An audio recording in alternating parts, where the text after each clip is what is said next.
André, aconteceu alguma coisa? Eu estou tentando aqui, a internet está bem ruim aqui e eu estou vendo que você está tentando falar comigo. Boa noite a todos, boa noite para quem está chegando.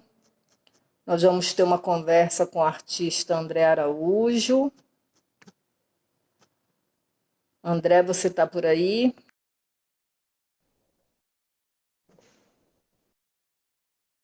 Olá, André, boa noite para quem chegou. Sônia, Lídia, Alex. Chegou. Oi, Orange. Você... Oi, a internet está ruim aí, porque aqui está bem ruim. Boa noite, Carla. Você acha melhor colocar o vídeo virado assim ou em pé? A escolha é sua. Não, como... Eu acho que para quem vai assistir é melhor deixar assim como está, Ah, então tá. né? Só um minuto, então. Porque a visualização, para quem está do outro lado, acho que é diferente, né? A internet está... Nossa, eu entrei... Boa noite, Carla. Eu entrei e não parecia que estava ao vivo, depois aparecia que estava ao vivo, aí eu saí. Enfim, só para avisar para quem não vai poder assistir hoje que essa live vai ficar gravada no Instagram, depois de um tempo ela migra para o YouTube, porque no Instagram a página fica carregada. Então, deixar avisado para que ninguém fique surpreso depois. Antes de qualquer coisa, eu queria mostrar, eu acho que vocês conseguem ver aqui, Olho de Cão. É um livro, catálogo de artista. O André Araújo, né, é professor na Escola Guiar. Ele é doutor, né? Doutor em estudos de linguagem. Tá dando para ver, né? Eu fui para ver se está dando. Ele trabalha com diversas linguagens, ele é um intermídia, pintura, desenho, gravura, vídeo, animação, fotografia, e a literatura é muito forte no trabalho dele. O André está com uma mostra, né, uma mostra Corpo Múltiplo, o espaço onde o desejo se move, na Galeria Labirintos. Quem ainda não veio, por favor, venha ver de perto, porque todos que passam por aqui ficam impactados de uma forma muito prazerosa, né? E a mostra vai até sábado. Então, amanhã já é sexta-feira, quem puder, compareça. André, eu pensei em 3 perguntas, né? E a partir dela você vai falando das criações inéditas que você trouxe para a mostra, vai falando do seu processo, né? E se vão surgindo perguntas, eu anoto, depois a gente responde. O que você acha? Tá bom assim? Oi, Orange, tudo bem? Tudo. Boa noite. Queria agradecer aí o convite para participar dessa live. Quero também agradecer a presença do pessoal aí que está assistindo aí e tal, Brodagem, Marcone. E é um prazer estar aqui e também foi um grande prazer, uma grande honra para mim ter sido convidado por você para fazer essa exposição aí na Galeria Labirintos, que é uma galeria que eu acho bem legal e prezo muito o seu trabalho aí, cara, como curadora, saca? Você é uma pessoa muito engajada, você é bem comprometida com o seu trabalho, assim, foi uma experiência muito legal ter participado dessa exposição. E agora aqui nessa live, pô, massa demais, cara. Então, por mim tudo bem. Você pode fazer as perguntas aí, se não for muito difícil, tal, eu posso até responder, cara. Não, assim, coisas que eu fui vendo o seu trabalho e fui pensando no que está no seu trabalho mesmo, né? Que faz parte do seu processo. E eu vi algumas frases que você usa que eu achei interessantíssimas. Então, a minha primeira pergunta era que você falasse um pouco sobre o espanto antitédio para senhores e donas de casa. Como é que isso acontece no seu processo? Porque eu fiquei pensando, nosso antitédio é muito bom, né? A gente precisa. Na verdade, essas palavras todas aí que estão nesse livro, essas palavras todas são da Hilda Hilst. Não tenho nenhuma palavra nesse livro que é minha. Então, o que eu fiz nesse livro foi uma, que a gente chama de tradução intersemiótica, que é você transformar um objeto artístico que está na linguagem verbal. No caso, aí eu usei o livro Contos de Escárnios, Textos Grotescos, da Hilda Hilst, que é um livro que tem tudo a ver comigo, desde do seu título até a última página, assim, passa por erotismo, pornografia, violência, mulher pelada e tudo, viadagem. Então, eu fiz um trabalho eu peguei esse livro da Hilda, que é todo na linguagem verbal, que ela não usa nenhum tipo de imagem, e transformei nesse livro aí, chama Olho de Cão, e lancei lá esse livro, imprimi 300 cópias, e lancei numa exposição que eu fiz lá na Valorec Mannesmann, com Robson Soares, e foi uma experiência bem legal. E depois eu até continuei, assim, o trabalho da Hilda Hilst é um trabalho que me acompanha já tem um tempo, assim, eu comecei a pesquisar ela em 2007, 2008, e em 2015 eu fiz uma tese de doutoramento aí sobre o trabalho dela, só que não foi esse livro aí não, foi um outro chamado Fluxo Floema.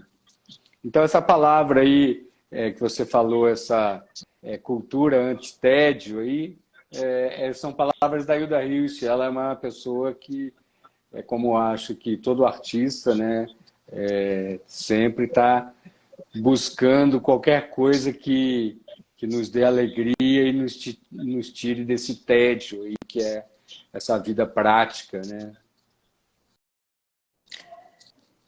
Mas assim, você diz nenhuma palavra é minha, mas você transformou essas palavras em imagens. Então, acho que elas são suas, sim, né? Tem muita palavra sua aqui, né? Quando você pega um texto poético e transforma em imagem, foi só uma mudança aí de linguagem, eu acho. Por isso que eu falei, bom, ele sabe o que é esse antitédio.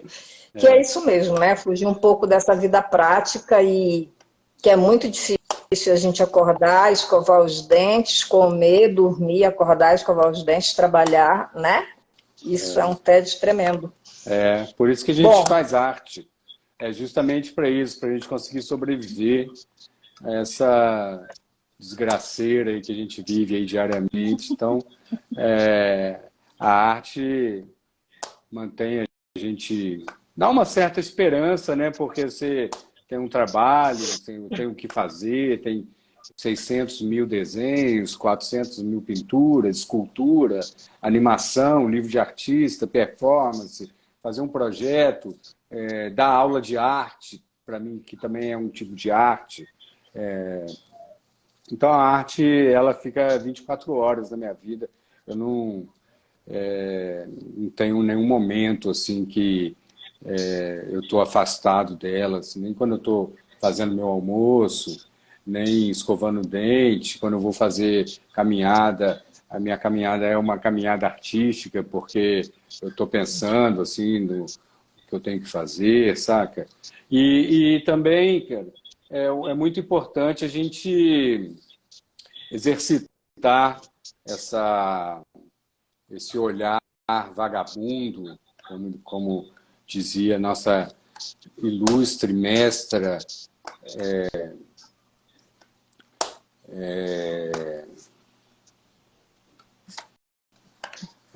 ilustre mestre Abílio, Abílio, né? Você conhece ele, né? Professor Do Abílio. Ateliê Jambreiro. É, ele foi meu professor. Ah, lembrei. É Sara Ávila. É, a grande mestra Sara Ávila, que foi professora do Abílio, e ela foi minha professora de criatividade.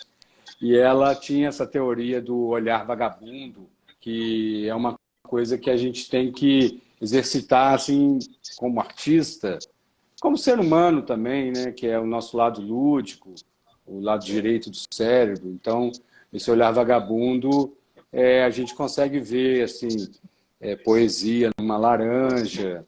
É naquele lance lá da Hilda Hilst, né, que tem nessa parte do livro que eu fiz, são receitas, né? Então, receitas onde ela coloca tudo que tem um teor assim meio sexual, assim. Então, ela vai fazer uma banana, assim, então, ou ostras, ou chouriço. Então, tudo tem um viés assim criativo, erótico, que é uma coisa também que combina muito com o meu processo criativo, assim, que é ligado a essas paradas assim de corpo, né, de erotismo, de ver maldade em tudo. Maldade no bom sentido, né? Maldade Aham. erótica, não essa maldade aí essa maldade também, assim, a gente acompanha assim, essa banalização do mal aí que a gente está. Mas a gente está, na verdade, falando do lado da maldade, da sacanagem, assim. Então, isso aí é tipo assim, nossa, Entendi. nossa, você vê maldade em tudo, hein? Então, isso aí, para mim, me interessa muito, certo? Entendi. E quando você fala que a Hilda entrou na sua vida em 2008, e quando que o Hokusai entra na sua vida, que ele é tão forte no seu trabalho? Veio uma pessoa visitar a exposição e ela percebeu isso. Ela disse, eu li seu texto na internet e agora vi de perto, realmente é muito forte. Fala um pouquinho pra gente. Na verdade, não é o Hokusai, né? Na verdade, é toda a erótica japonesa do período Edo que eu venho pesquisando. Todas aquelas gravuras eróticas. E isso é uma coisa que me interessa porque eles têm na cultura, principalmente na cultura Edo, que é uma cultura acho que é século XVII, assim, no Japão e tal. Então, eles têm uma outra visão, assim, do erotismo, diferente da visão ocidental. Então, tem menos culpa, saca? Menos menos os caras estão livres, né, de cristianismo, essas viagens assim. Então, essa cultura erótica japonesa me interessa muito. Então, alguns desenhos eu transporto dessas gravuras eróticas para o meu desenho também, assim, colocando eu, assim. Entendi. Bom, eu falei do Hokusai porque eu fiz uma pesquisa de imagens e acho que você tem traços muito fortes parecido com o dele. E você falou dessa coisa da diferença entre o Ocidente e o Oriente. Eu li que depois ele vai ser considerado, ele e os outros, né, como malditos e vão ser proibidos. É uma pena, né? Os malditos sempre são os melhores, cara. Eles me atraem muito, assim. Então, todos esses artistas, assim, falou que é maldito, pode ver que o cara tem um trabalho legal, porque a sociedade, né, cara? A sociedade não suporta, assim, alguma coisa diferente, esse lance aí de tradição, tradicionalidade dos costumes. Então, quando vem alguma coisa assim que possa abalar qualquer coisa dessa estrutura pré-concebida, assim, então já é considerado maldito, tal. E pode ver que desde assim dos beatniks, que escritores que me influenciam muito o meu trabalho, beatniks, os próprios pintores, assim, malditos, os músicos, undergrounds, todos esses seres aí que estão andando pelas sombras e tal, e eu acho que eu faço parte deles também, porque eu já estou bastante tempo nessa estrada aí, saca? Como um lobo solitário, tal, fazendo meu trabalho ininterruptamente, sabe? Então, eu acho que isso é até um... Na verdade, esse lance de maldito, eu acho que até a arte em si, ela é uma maldição, se for pensar na verdade, porque é uma coisa que você é obrigado a fazer, saca? Você tem que fazer. É tipo uma excreção mesmo. Você não tem como você deixar a arte dentro de você e falar assim, ah, não, parei de fazer arte e tal. Isso é inconcebível. Só se a pessoa realmente não tem aquela necessidade interior, eu acho, cara, pela arte, cara. Mas, no meu caso, como no caso dos artistas, assim, Arthur Bispo do Rosário, saca? Então, são artistas que falam que, pô, isso é meu lixo, saca? Isso aí, minha arte é uma discreção mesmo, saca? Essa eu acho que é a palavra. Porque há necessidade de fazer e nunca parar. E, ao mesmo tempo, é um prazer inenarrável você conseguir fazer sua arte e pensar a sua arte muito tempo, ter tempo de produção e, no caso, assim, ter uma oportunidade de exposição. Isso aí eu acho que é um privilégio, saca, cara? Eu ter feito essa exposição aí na Labirintos, aí dessa série que eu estou fazendo, que eu acabei de fazer Quer dizer, a série nunca acaba, né? Ela sempre está em movimento, todo o trabalho, mas chega uma hora que você fala assim, ah, bicho, eu vou... agora chega, agora chega. Então aí eu desenvolvi essa 25 gravuras em serigrafia, que eu produzi agora no final de 2022 e 2023, e essa oportunidade de ter exposto ela aí na Galeria Labirintos foi um super privilégio, foi muito legal, porque todo o sistema da arte, eu acho que ela só funciona baseado nos três pilares que eu sempre falo assim, com o pessoal, quando estou em sala de aula e tal, que a arte ela se baseia nos três pilares do pensamento, né? Porque a arte, você pensa no mundo das ideias, quando você está pensando e tal, a arte, a produção e a arte, a exposição. Então, se um desses três pilares faltar, ela não se sustenta, a arte. É o mínimo. Tem, assim, a comercialização, venda, o cara ficar famoso, ficar rico, milionário e tal, mas isso aí são outros pilares que não são os básicos, porque o básico da arte pensar a arte, produzir a arte e expor.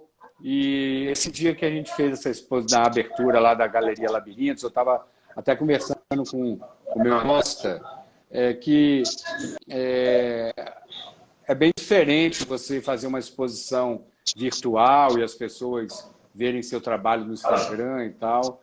É bem diferente de você fazer uma exposição física e as pessoas irem na sua exposição e verem seu trabalho lá pessoalmente, saca? Isso é uma experiência que não tem nem comparação com uma vista de um trabalho. Não tem.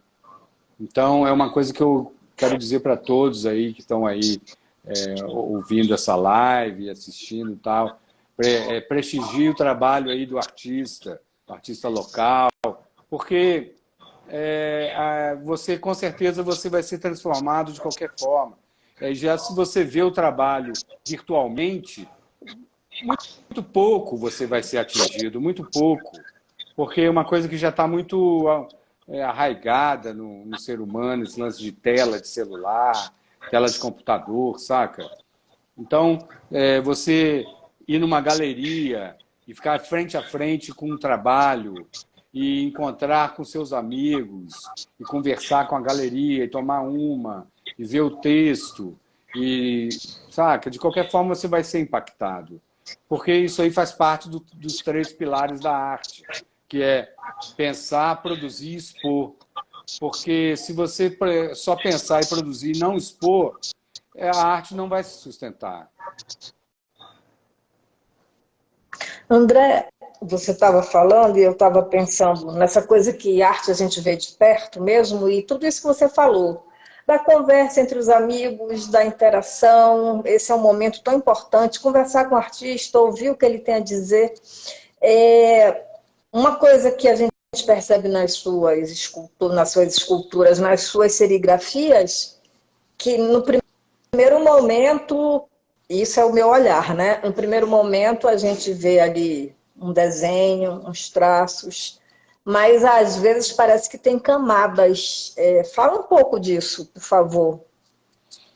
Isso aí é uma Isso não é teoria. só técnica, né? Isso aí é uma teoria que eu já venho trazendo já há um tempo, que quem me passou esse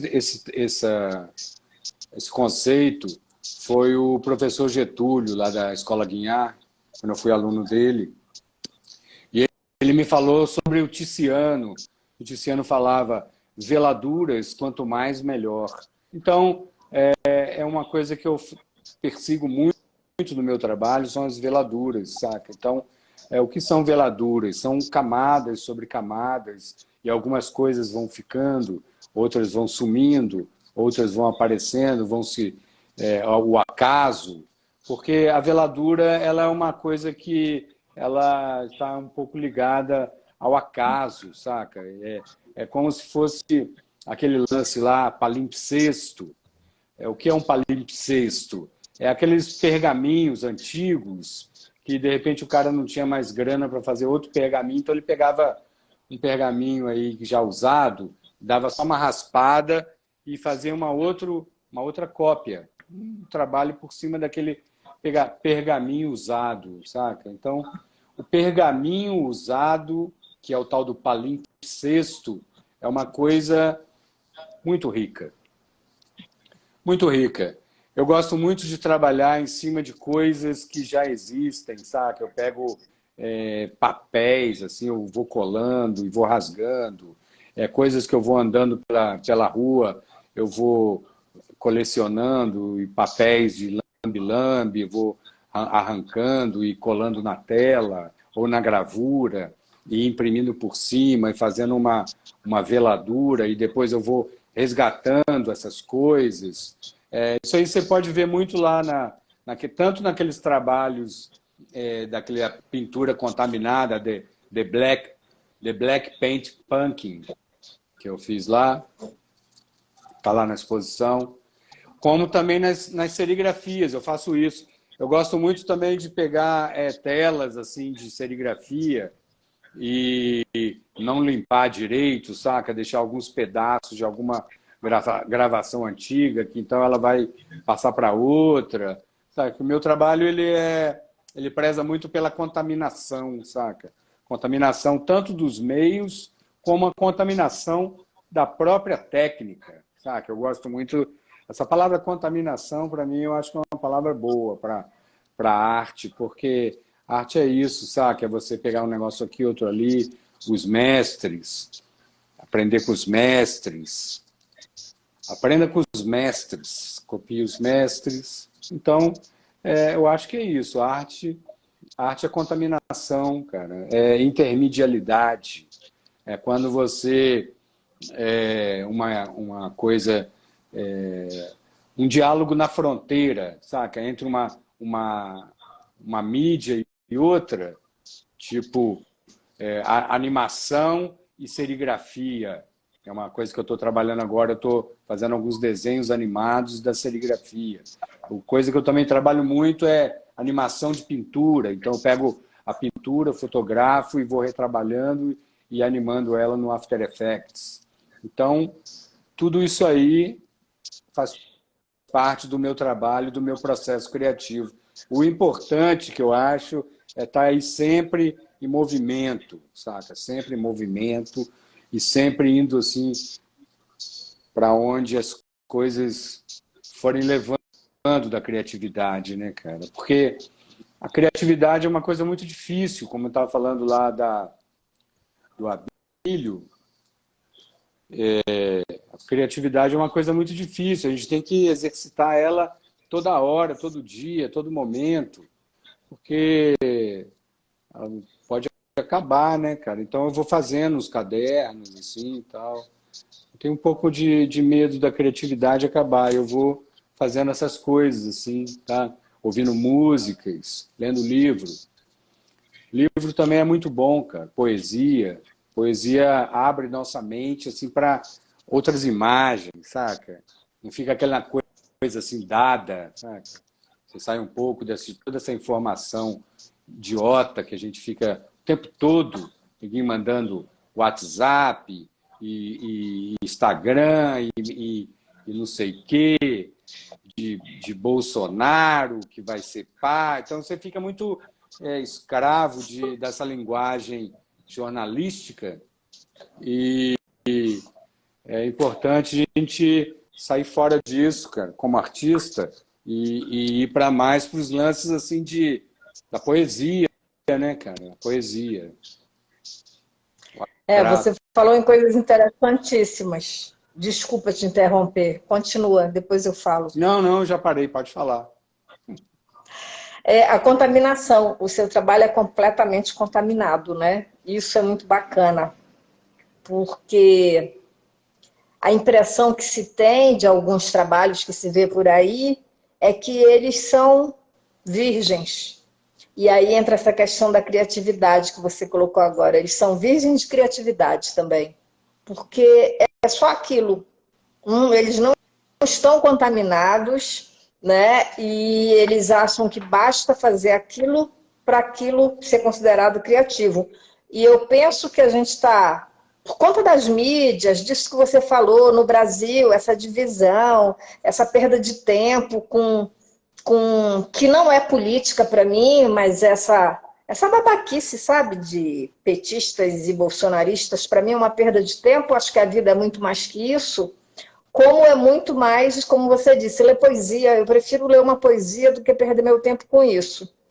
Porque parece que a criatividade está desaparecendo por conta disso, né? Eu vejo muito trabalho. Eu vejo do mundo inteiro para exercitar meu olhar, né? E nossa, eu fico impressionada. Coisas que se repetem, né? Coisas que não tem movimento, que não tem essa contaminação que você falou, que não tem camadas, que não são palimpsestos, né? Porque foi feito ali, naquele momento, só às vezes para aparecer, ou para se dizer artista. Então, assim, você, por exemplo, que é professor, é bom que você conversa isso muito com eles, né? E você tinha dito isso numa outra live, da questão do pensar, do fazer, né? Dessa reflexão, do expor, porque as pessoas entraram num jogo de mostrar, né? Elas só querem mostrar o trabalho, mostrar, e pronto, mas mostrar sim, nas redes sociais, elas querem aparecer ali naquele momento. O Instagram é a rede para a cultura mais vista do mundo, e a pessoa fica ali mostrando aquilo, mas as pessoas não param para pensar nisso que você falou, no presencial, nesse olhar, nessa presença. Alguém falou, acho que é Túlio Sanches, ele disse, especialmente numa exposição que o artista está presente, é isso mesmo.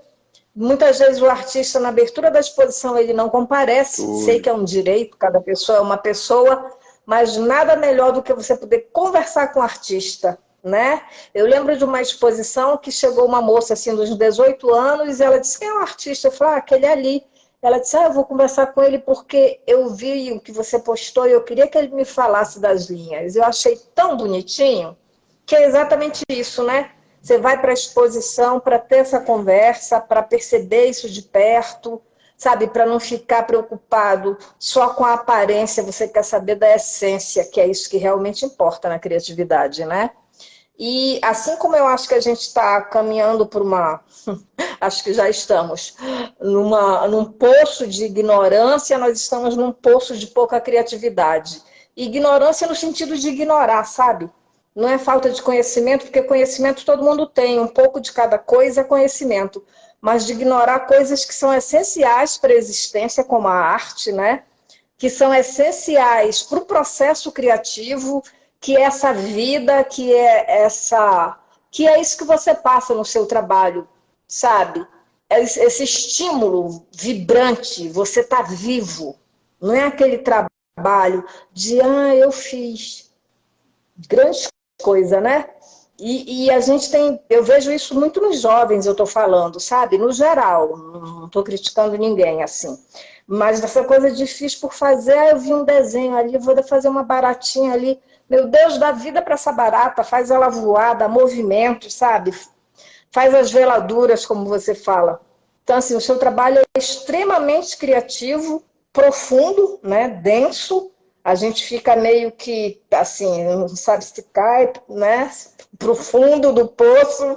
E isso é muito importante. Então, a gente precisa, né, mais desse tipo de trabalho que faz você ver a criatividade da pessoa, porque ela está realmente contaminada. É um artista contaminado de muitas influências, né?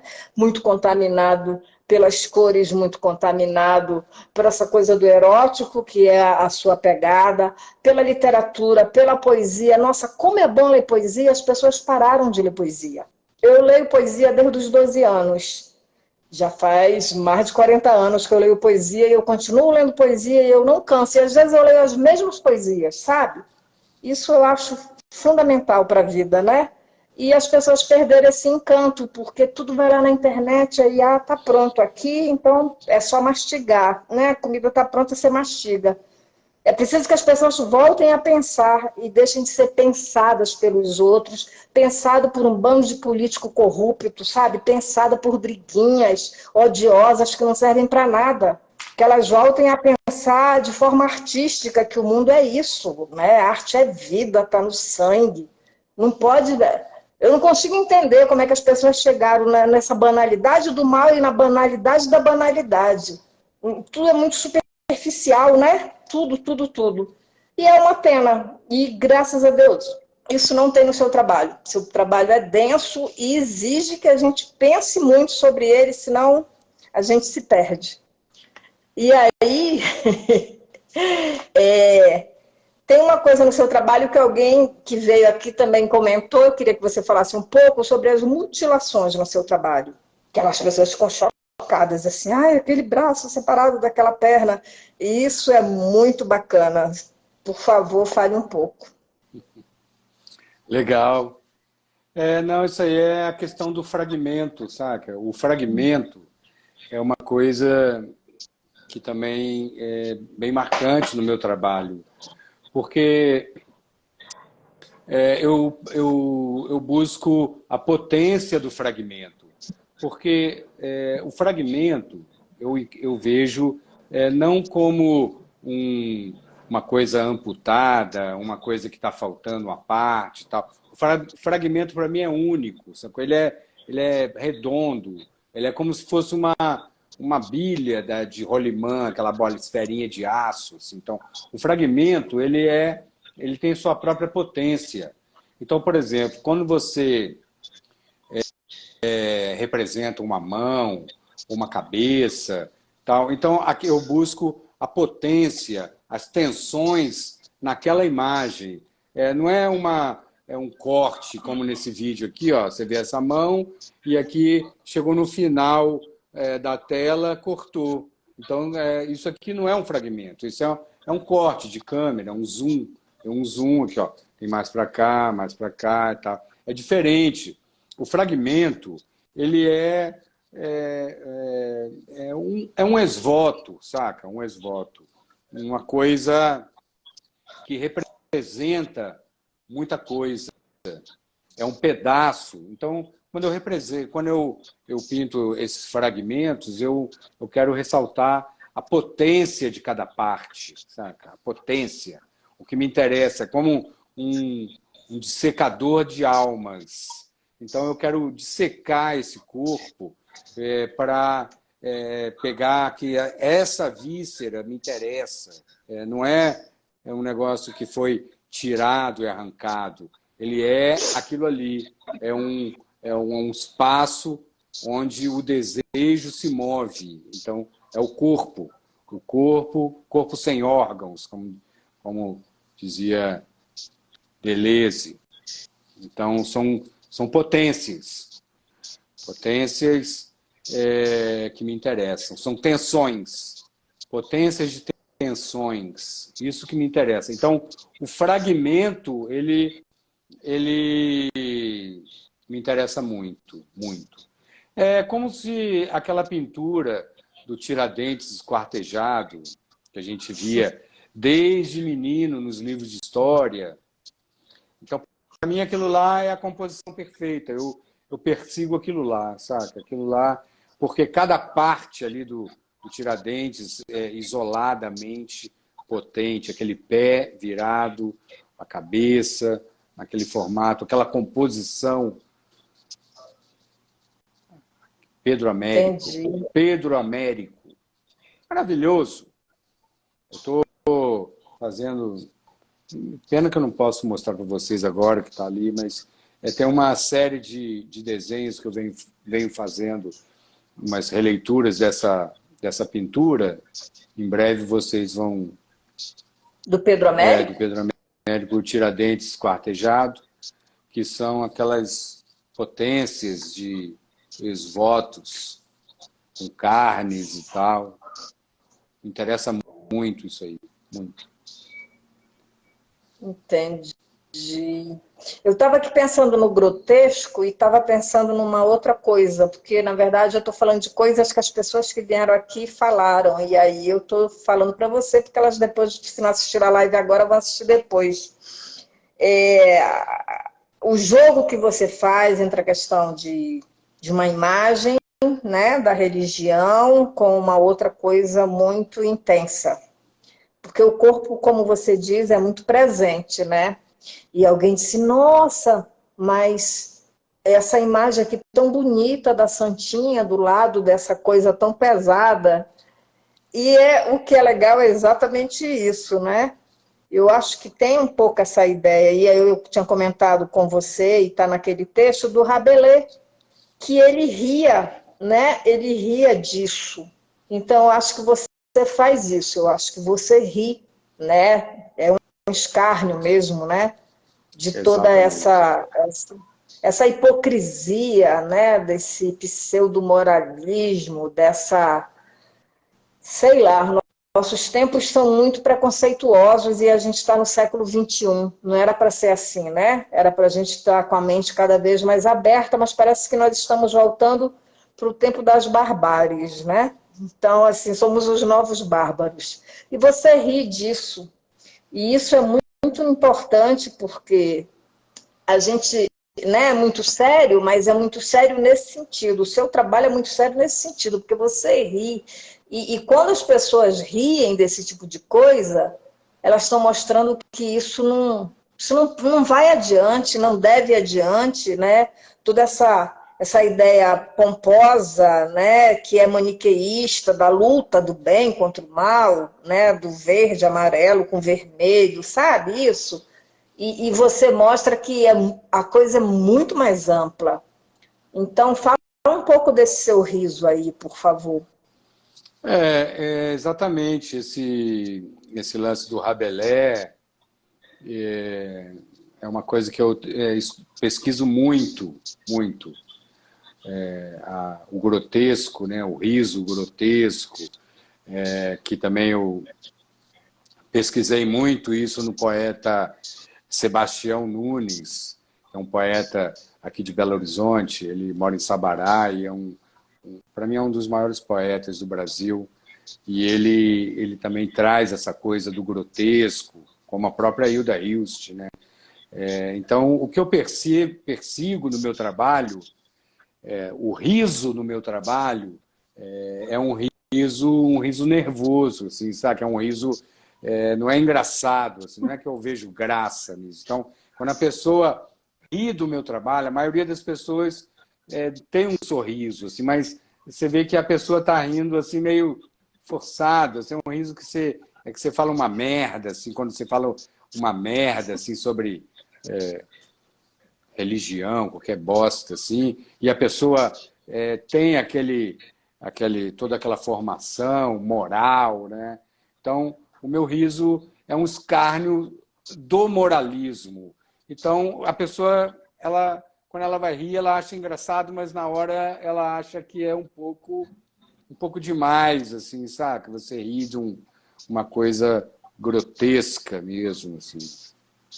O grotesco é o grotesco de Kaiser, que eu venho estudando, aquele grotesco. Tanto das formas grotescas que, que envolvem o barroco, né?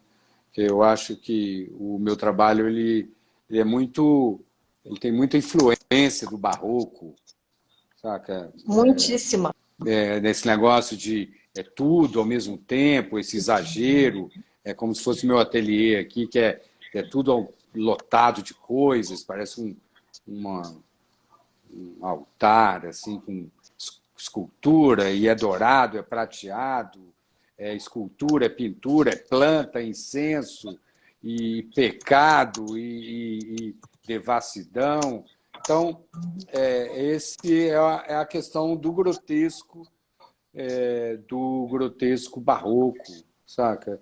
Eu queria muito, se a minha amiga, professora Mila Goudet, estiver aí na live, queria só lembrar ela, assim, porque ela é uma grande estudiosa do barroco contemporâneo e tal, e eu gosto muito de ouvir ela, que tem ela tem um grupo de pesquisa e tal, e esse barroco é uma coisa que tem muito a ver com o meu trabalho, porque o, o barroco ele tem um fim, saca?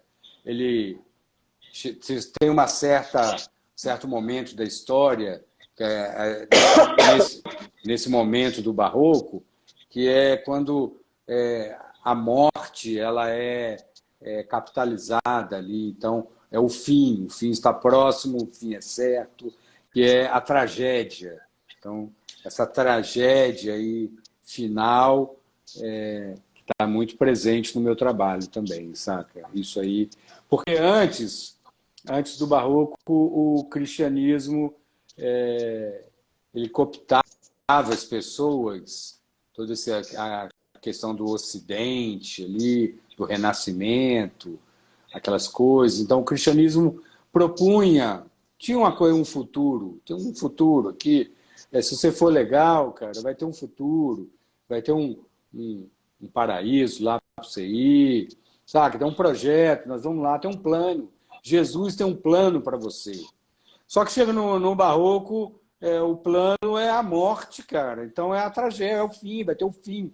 Sacou? Seu futuro é o fim, saca? Do pó voltarás. Tal. Então essa parada aí, desse grotesco, do fragmento, do ex-voto. Então essas coisas vão se costurando, assim, saca? São as contaminações, né? Que você vai. Não são essas contaminações. As contaminações no meu trabalho, eles são mais contaminações de técnica, de intermedialidade, sabe? Só técnica. Não só técnica, mas principalmente contaminações intermediáticas. Entendi. Agora na questão conceitual, eu acho que está muito ligado. Esse lance que você falou aí do grotesco, eu achei bem legal, cara, você ter captado essa mensagem do meu trabalho e o espectador também que foi na galeria, porque é uma coisa que eu gostaria que as pessoas... Porque a arte é uma coisa que é igual filho, né? Então, a arte você produz, você sabe tudo sobre ela, você pensa, você conceitua, você contamina, você conceitua, você pensa, repensa e tudo mais, mas na hora que ela sai dos seus domínios, ela toma vida própria. Então, ela que é aquele terceiro pilar da arte, que é você pensar, você produzir, você expor. Quando você expõe, ela se dá no espectador. Cada espectador tem sua história, saca? Tem gente que olha meu trabalho e fala, nossa, seu trabalho é maravilhoso. Outras pessoas falam, nossa, seu trabalho é uma merda. Eu jamais teria um trabalho seu. Mó deprê, cara, só caveira e membros amputados e putaria. Tá doido? Então, para cada pessoa, a arte tem o seu lance peculiar, cara. Toda a arte depende da bagagem do espectador. Se o espectador conhece Hilda Hilst, já leu, fala, puta, tô vendo tudo aqui. Se ele nunca viu Hilda Hilst, ele vai viajar em outras coisas. Se a mãe dele morreu ontem, o cara vai pirar em outras viagens. Então, a arte, ela se dá no artista, na produção. Quando você está pensando, é uma coisa. Quando você está fazendo, é outra coisa. Porque quando você está pensando, você está no mundo das ideias, está idealizando. A minha pintura vai ficar do caralho. Oh, que ideia genial. A hora que você vai fazer, começa a contaminar e vira outra coisa. Porque tem um acaso, tem os tropeços, tem as veladuras, tem você colocar para maturar sua arte, saca? Depois de 3 meses você vai lá e retoma, saca? Apesar que acontece isso muito pouco comigo, porque meu trabalho, ele é como eu defino ele, e é um conceito que eu já venho trazendo desde muitos anos, aí, desde que eu era criança, é que meu trabalho ele chama expressionismo hardcore. Tá? É o estilo expressionista com a atitude HC, do hardcore, da música. Então é uma pintura agressiva, rápida, poucos acordes, tocada bem rápido. Assim, 1, 2, 3, 4.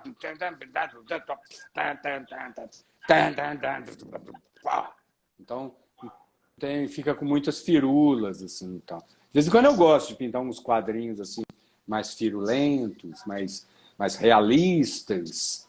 É bom também, eu gosto. Mas, no grande maioria, eu gosto de resolver ele nos 3 acordes mesmo, e quanto maior o pincel, melhor para mim, saca? E vem mais coisas de graça, você dá uma pincelada assim, as coisas dão aquela mudada, assim, muda de rumo, a pintura, surpresas. Eu gosto da pintura bem planejada também. Eu gosto de tudo, cara, saca? Falou que é arte, para mim, eu tô dentro, cara, saca? Eu gosto, eu fico nessa. Mas eu acho que até a pintura planejada, ela surpreende, né? Em algum momento ela parece... Você perde o controle, que isso é o mais bonito, né? Você não precisa ficar... Não é? Você não está ali desossando um frango. Então é por isso que eu acho que perde, né? Mas você eu acho estava que falando aí... é tipo desossar frango mesmo, exatamente. Quando eu estou pintando, eu estou praticamente desossando um frango, cara. Saca? Coitado do frango. Uhum. É uma ação muito intensa. Você estava falando, e sabe quem me veio à cabeça quando você falou, o poeta Sebastião, Augusto dos Anjos. Só fica ali Você no meu deve banheiro. conhecer. Só fica ali no meu banheiro, o meu livro. Que eu já li umas 5 vezes, fico lendo e relendo, e lendo, relendo. Então isso Alguns está dos na sua anjos, arte também, né? lógico, toda aquela doença, os vermes e tal, o grotesco. Alguns dos anjos é tudo O para mim. barroco. Tudo para mim. Tudo. Todo dia eu leio ele. E aí? Porque você foi falando, eu comecei, a coisa veio na minha cabeça, e aí veio a coisa do barroco, a coisa da caveira, aquela ideia de que enquanto há uma promessa cristã de, né, a vida após a morte, o paraíso, o Augusto dos Anjos diz para você, acostume-se à lama que te espera. Então, Augusto é punk, cara, sacou? Augusto é punk. Eu curto ele demais, nordestino, amo o trabalho acho que ele dele. era do Maranhão, bom, não lembro. Mas eu lembro do Augusto dos Anjos porque na faculdade, como eu sempre li poesia, eu tinha um amigo que ele era viciado em Augusto dos Anjos e ele até se... Ele lia poesias, né? Quando tinha algum evento, ele pedia para ler e ele se caracterizava como Augusto dos Anjos. Era interessantíssimo isso, né? E eu nunca esqueci desse rapaz por isso. Eu dizia, como é que ele consegue? E ele era uma figura esquisitíssima, sabe aqueles colegas que a gente tem que a gente diz, minha Nossa Senhora? Mas era uma pessoa extremamente inteligente, né?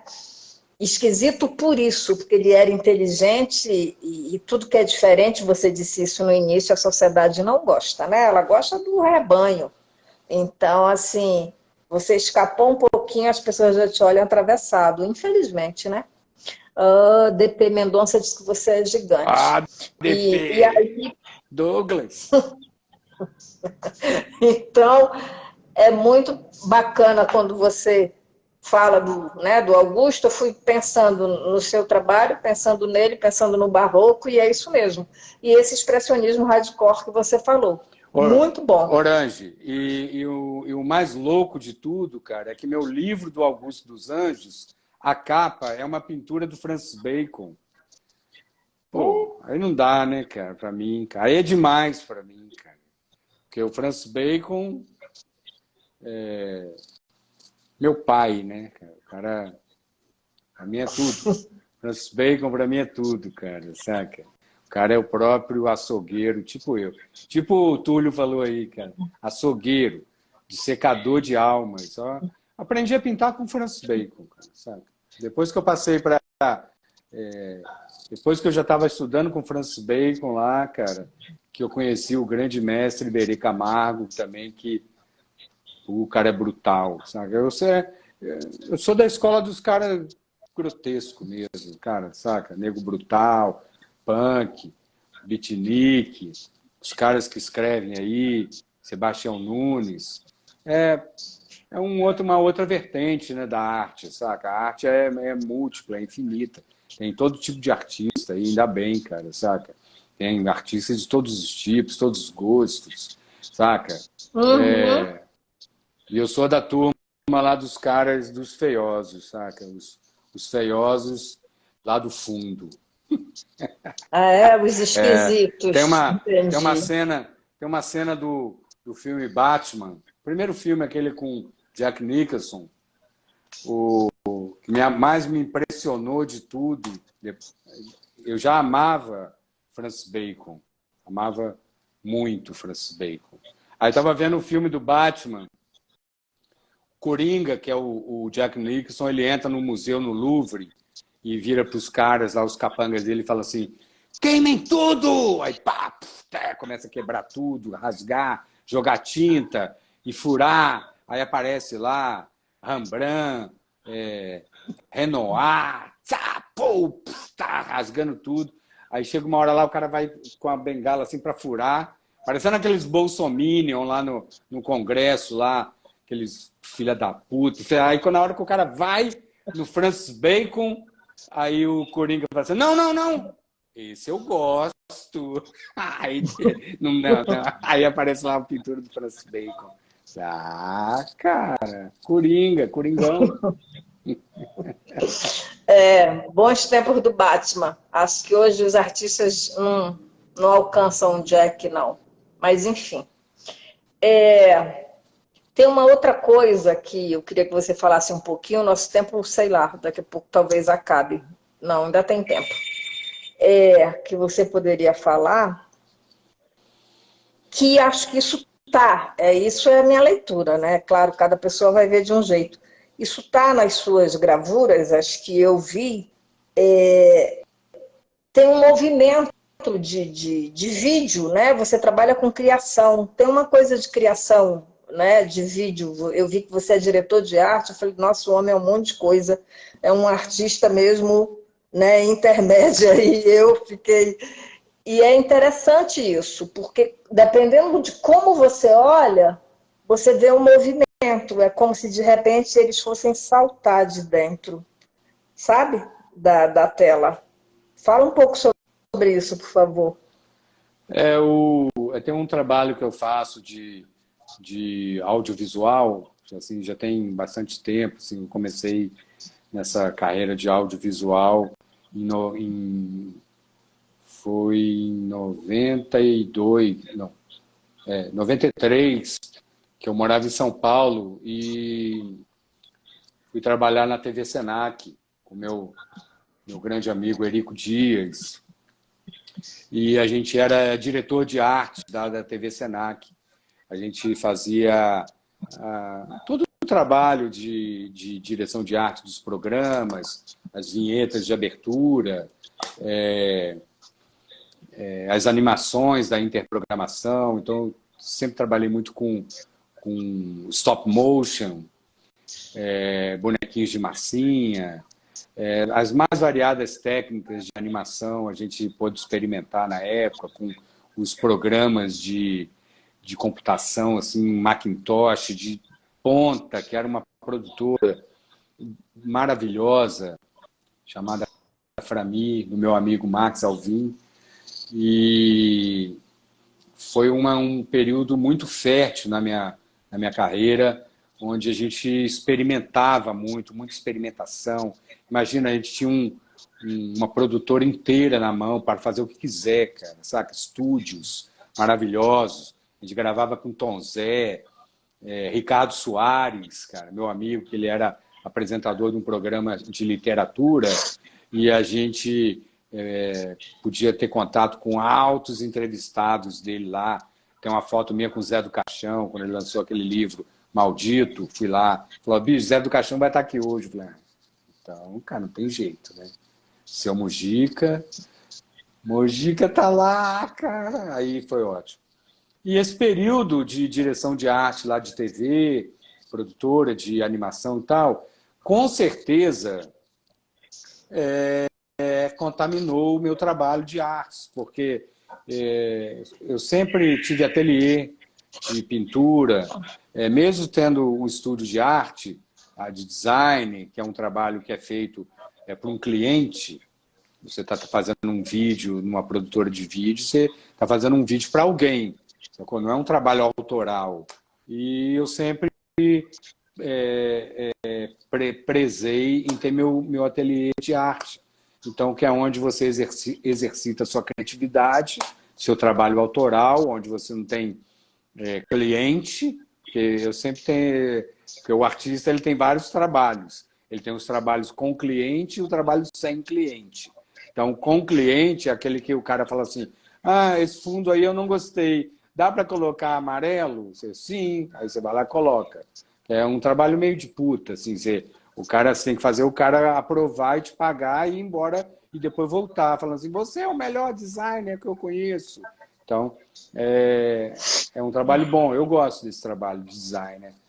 E tem o trabalho que é o sem cliente, que é onde você que sabe se está bom, se está ruim, tal. Esse aí é o seu trabalho autoral, que você faz o grotesco, ninguém vai querer comprar, foda-se. Então, agora, esse trabalho de design, ele, além dele contaminar o meu trabalho de artes plásticas, o meu trabalho de artes plásticas também contamina o meu trabalho de designer. Então, meu trabalho de designer ele tem umas certas características, assim, não de grotesco, de nada, mas um lance de produção, de seriedade, de técnicas, de inovação de técnicas, sabe? Que eu gosto no meu trabalho de artes plásticas, de pintura, de escultura e tal. Então, às vezes, eu tenho um trabalho que ele é bem expressionista, assim, tal, hardcore, mas eu tenho um outro trabalho que ele é mais realista.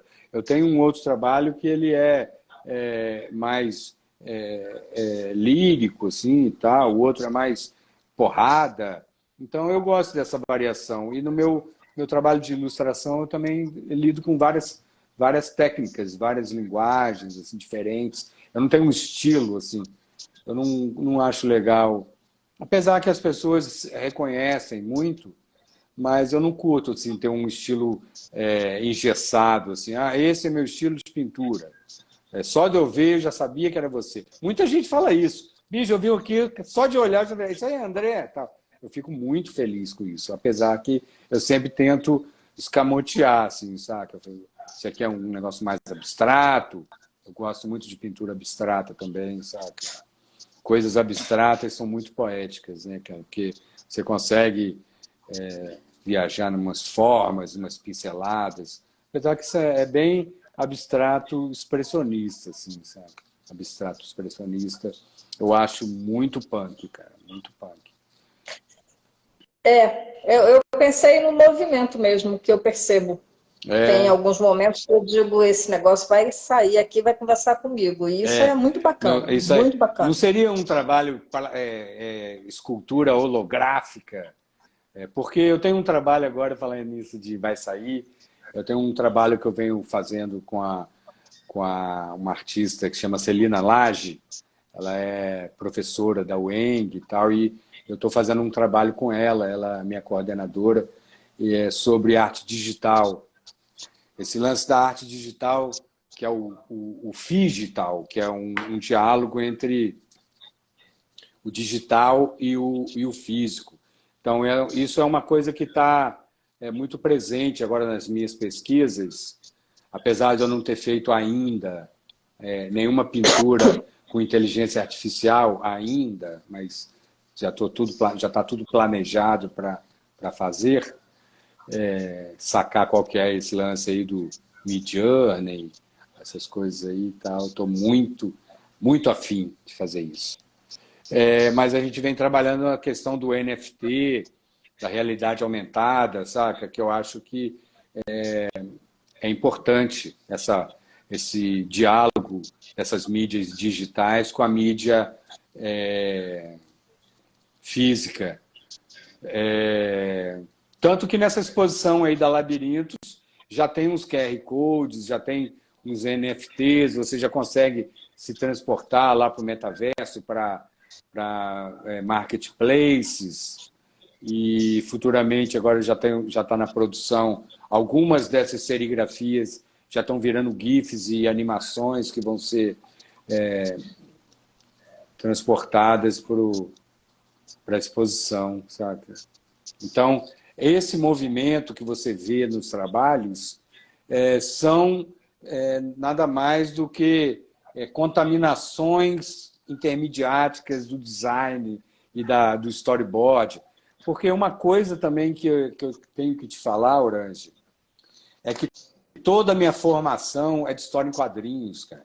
Eu comecei a fazer história em quadrinhos, cara, com 6 anos de idade, eu tenho elas guardadas até hoje, criação de personagens, e eu nunca parei de fazer história em quadrinhos. Já trabalhei como chargista e tirinha de jornal durante muitos anos, já fiz muito trampo, storyboard de crime, um jornal que tinha chamado Notícias Populares. Eu mudei para São Paulo, fui para trabalhar no Notícias Populares e naquela revista Animal. Então, o quadrinhos, a história em quadrinhos, a animação, essas coisas é uma coisa que está muito arraigada no meu trabalho, cara. Muito assim, você vê que tem esse lance do personagem, do drama, da tragédia, assim, sabe? Do mal. Aquela a revista Animal, era uma revista dos anos 90, eu tenho todas até hoje, minha coleção, Rancherox e tal. Então, Que bacana. a história em quadrinhos é uma coisa que você pode ver assim diretamente no meu trabalho, saca? Tem uma narrativa, né? É muito claro isso, assim, para mim, claro. Como eu digo, é a minha visão. Eu consigo contar uma história com o que eu vejo, sabe? Isso é muito bacana, Ah, né? É bom, muito é bacana. bom porque é do jeito que a minha arte chega em você. Então você consegue contar uma história por causa da sua história, saca? Não que eu queira contar uma história e que essa história seja Uhum, clara para todos os espectadores, sacou? Não é isso que, essa isso. não é a minha intenção. Minha intenção é só fazer o meu trampo do jeito que eu quero. Agora, a história que você consegue criar, isso é o que me agrada, saca? Porque não é nada disso que eu pensei. Então, quando eu vejo assim, uma pessoa fala assim, nossa, eu vejo aqui isso, isso, isso, eu falei, bicho, não tem nada disso, cara, não pensei em nada disso, mas acho muito legal, porque a arte, como disse, né, ela, depois que ela sai do seu ateliê, ela habita no espectador, né, cara? É, Porque senão é fica, isso porque mesmo. senão fica igual esses filhos velhos aí que ficam em casa e nunca sai de casa. Então, acho que a arte tem que sair de casa. Sabe? A Lídia está dizendo, Lídia Miquelão, contamina Lídia! ações. Está mandando um abraço para você. Grande Bom, artista. eu acho que sim, a Lídia já fez uns trabalhos na Labirintos, trabalhou comigo. Acho que o público que está assistindo já, né, com toda a sua fala, toda essa riqueza de fala, já começa e fica, espero que fiquem mais estimulados a visitar a mostra. Eu queria que você falasse de uma coisa que parece para muita gente banal, mas para mim não é a sua paleta de cores. Eu acho que minha paleta de cores ela é uma paleta livre. Sabe? Eu não sei, eu não pretendo assim nunca privilegiar uma cor em detrimento da outra, ou dizer que essa cor não cabe no meu trabalho. Saca? As cores para mim as cores são meu sangue, saca? O desenho é o esqueleto e as cores são as carnes, saca? Então são todas as cores, é o arco-íris. É por isso que eu só ando de roupa preta, porque o preto é a somatória de todas as cores. Eu amo todas as cores. As cores para mim são tudo, tudo, tudo. Então a paleta de cores para mim é a paleta emocional do momento, saca? Se agora assim eu quero um sentimento pá, né, cara? Então eu vou usar a cor pá. Se eu quero um sentimento pi, a cor pi.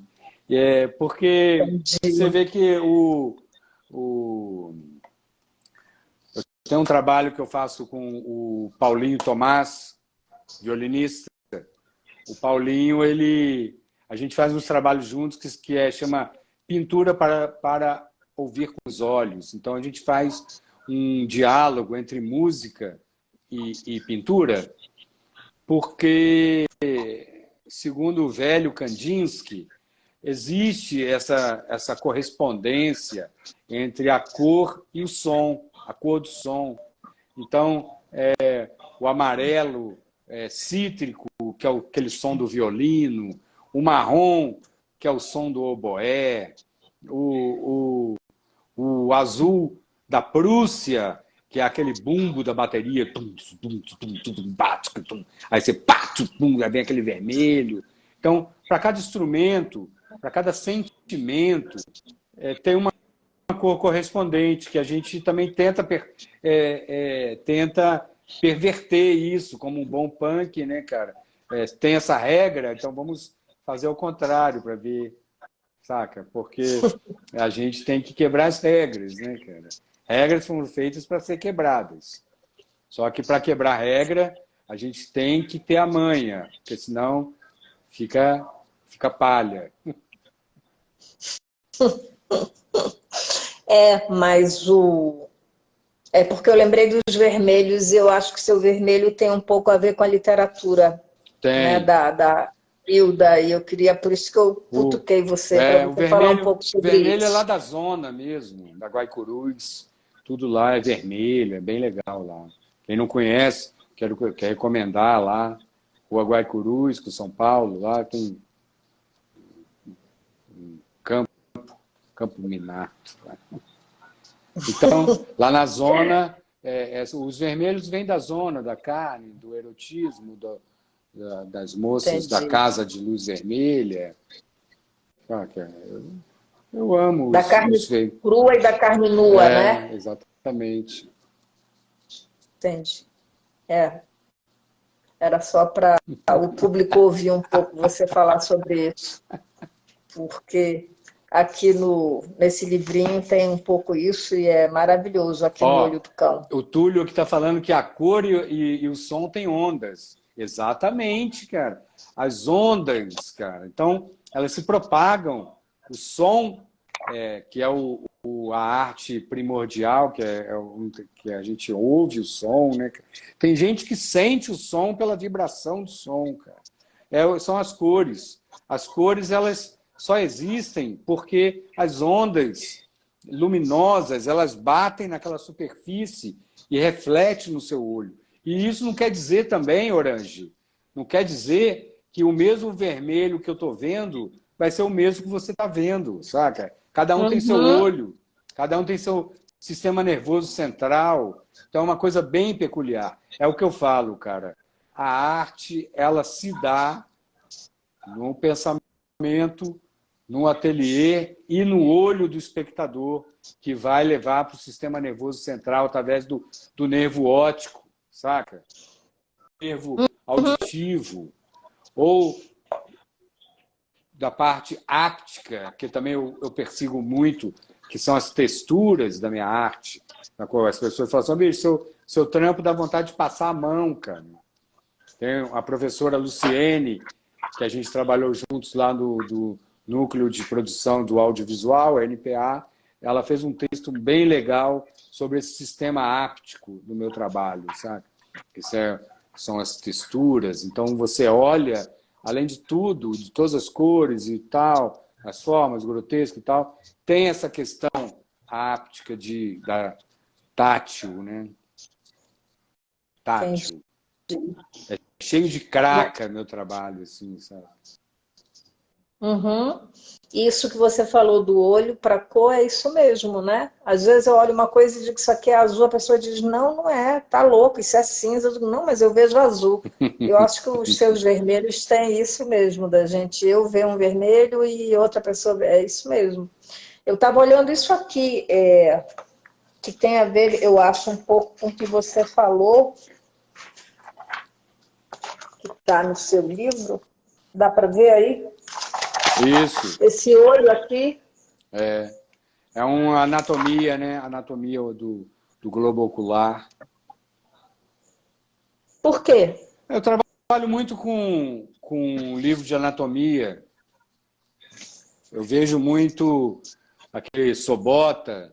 Então, me interessa a anatomia, os órgãos, esses desenhos. É uma coisa que está muito presente no meu trabalho. No caso aí desse livro, remete ao texto da Hilda Hilst, né?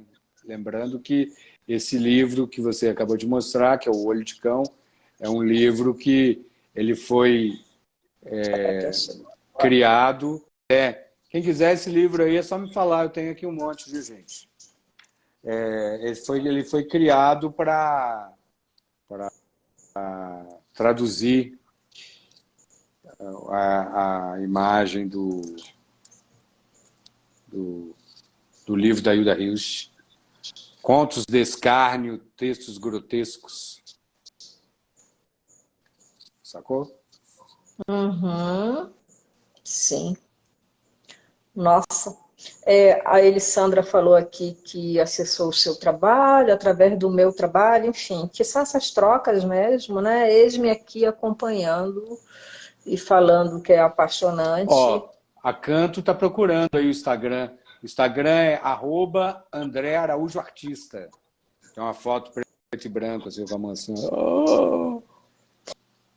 Se entrar na página da Labirintos, tem o seu Instagram lá também. Mas depois eu passo para ela, porque ela disse para eu colocar aqui, mas eu acho que aqui, não sei se... sabe o que é, André? Quando a gente vai colocar seu nome, aparece uma mulher. Não, porque meu nome É é um uma... nome trans, é Andréia, André Araújo. Então, tudo bem. Em alguns momentos eu... Não, é sério, aparece Andréia Araújo. Aí depois que a gente acha você. Aí eu falei, hein? Eu uma vez, achei, quase, quando eu fui marcar você, eu quase marquei ela. achei que eu É tinha André? colocado a parte, achei que eu tinha colocado essa página da Andréia privada, não está não? Está aberta? Tá, a gente encontra ela primeiro que você. Dá Putz. uma.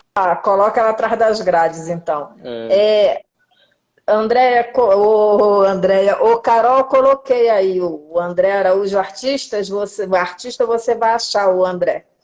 Não a Andréia. Andréia, eu já vou botar privado, que essa página aí essa é para poucas. Poucas. Entendi, entendi. Tá bom. Mas ela aparece o tempo todo. Interessante, né? Ai, eu tô que nem o o Clica, ele, quando foi para Marrocos, ele disse que ele estava tão... ele recebeu tanta coisa que ele precisava parar para pensar para poder reelaborar isso. Acho que é um pouco isso. Você falou tanta coisa importante que eu estou precisando reelaborar. É muita coisa, né? E isso é muito bacana. Para quem vai assistir depois, né? A pessoa vai ver o quanto de riqueza tem no, né? A gente olha ali uma obra e aí tá as camadas, as veladuras que você fala. É uma cebola e vai tirando e cada vez vai aparecer mais coisa, né? Eu acho que a gente pode encerrar para não cansar as pessoas, mas se você quiser falar mais um pouco, fique à vontade e aí a gente se despede, dá boa noite. Ah, legal. Eu acho melhor também, viu, o Orange, porque você gosta de ficar enchendo o saco dos outros, é foda. Mas não enche o saco, não. É que a gente já está 1h20, parece pouco, né? Pô, jura? Passou em 2 segundos, cara. É sempre um Pois é, prazer por essa levar essa ideia com riqueza. você aí. Bicho, coisa melhor que tem é ficar conversando sobre arte, cara. Muito bom mesmo. Então, é uma coisa que eu queria, então, agradecer você, cara, agradecer o pessoal que está aí telematicamente acompanhando a gente, cara. Pessoal, obrigado, valeu a presença e vamos manter contato aí. Quem puder ir lá na exposição, vai acabar sábado, é legal para vocês verem. Vai acabar sábado que horas? Que a gente pode até Às marcar um bota 16, fora às lá. 16. Às 16. De repente a gente pode até marcar de tomar uma lá no Lacraias, em frente a Labirintos, porque sábado é dia de ir lá, né? Então, vamos prestigiar aí o movimento, o artista independente grotesco. E muito obrigado, Orange, pela oportunidade aí. Acho que você foi uma pessoa super profissional, super engajada. Então, eu tenho a agradecer você, Galeria Labirintos. Pode contar comigo aí para sempre, cara. Foi muito legal, viu? Para sempre é um tempo muito longo. Como a gente está encerrando, me veio uma coisa na cabeça, desculpa. Você tem uma coisa, não sei onde, não sei qual lugar, de Baudelaire no seu trabalho. Eu lembrei quando ele fala, quando ele pergunta, né, sobre o que os cegos estão buscando. Acho que você faz esse questionamento. Por isso que é interessante as pessoas verem seu trabalho de perto, né? Então, convido de novo que as pessoas venham. Tem amanhã, sexta, do horário de 12 horas até às 19, a gente espera as pessoas, né, participarem desse evento tão importante que é a arte, e sábado de 12 às 16. O André convidou vocês para irem para o Lacraias. Enfim, eu não poderei ir, mas assim, é interessante. E que aí eu queria Orange, conversar pessoalmente com o artista. eu queria só falar que você falou aí de Baudelaire. O meu trabalho, realmente ele tem uma pesquisa assim, em cima do Baudelaire na questão do flaner, cara. Saca? O flaner, que é aquele cara que fica andando pela cidade, catando coisas e lixo, e reunindo cacos, fragmentos. E também a questão do trapeiro, que é o lixeiro, né? Então, eu sou um lixeiro, saca? Aqui, meu ateliê aqui só tem lixo. Meu trabalho é um lixo, é uma reunião de lixos encontrados, tanto na minha memória, como na rua, como coisa. É uma reunião, é um aterro sanitário esse ateliê aqui, cara. Então, a minha ligação com Flaner, com Baudelaire, na questão do flaner e a questão do trapeiro, que Muito tem a ver também com bacana. Walter Benjamin e tudo mais. Uhum. E a gente vai lá aí a gente não para mais. Se começar, se entrar em Walter Benjamin, aí não paro mais. Aí eu não vou parar mais, hein? Porque é por isso que eu falei que a gente tem uma hora que a gente tem que se despedir, não é que tá chato, pelo contrário, acho que foi, não né, acaba foi nunca, muito, muito bacana. para quem vai assistir depois, a pessoa vai perceber o quanto, né, a sua fala foi rica, mas é que eu fiquei lembrando dele, e aí vem as flores do mal, quer dizer, você faz um pouco isso, né? Flores do Então, Mal, exatamente. bacana. Essas correspondências, tem um poema do Baudelaire no Flores do Mal, que é a base de tudo da intermedialidade, que são as correspondências. Então, ele fala os perfumes, as cores, os sons, eles se correspondem. Então, são as correspondências, são os diálogos entre mídias diferentes. Então, é no poema Correspondências do... E nesse mesmo livro ele fala do trapeiro, fala do vinho, fala do haxixe, fala do flané. E é isso aí, cara. Que vai desembocar lá em Walter Benjamin, Pois é. que estuda muito Baudelaire. Né? Sim. A gente tem que parar, porque a gente vai falando e as coisas vão vindo na cabeça. E é um pouco Vamos parar enquanto é tempo, Orange.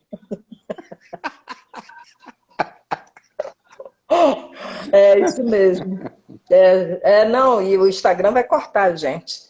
Então tá bom. Que corte, né? A gente não se importa.